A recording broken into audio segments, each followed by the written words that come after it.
to prevent any kind of leaks, we're going to use this silicone grease.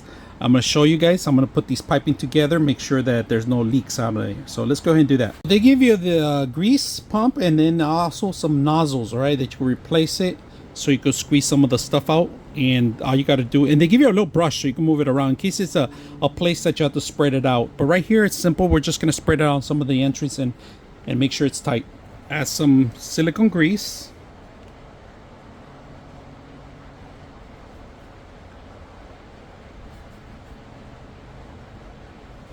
Just a little bit on the top, spread it out automatically. Got some of that in here so it can fit nice and tight.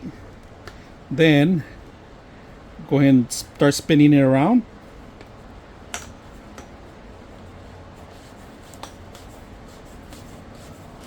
That joint going in there.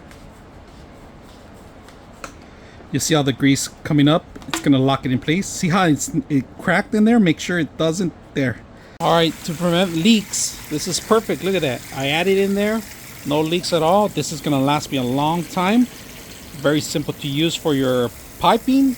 Anything with it's waterproof. It's perfect for these kind of scenarios. So if you guys are looking for something to interlock this with silicone, this is perfect. I hope you guys enjoy the video.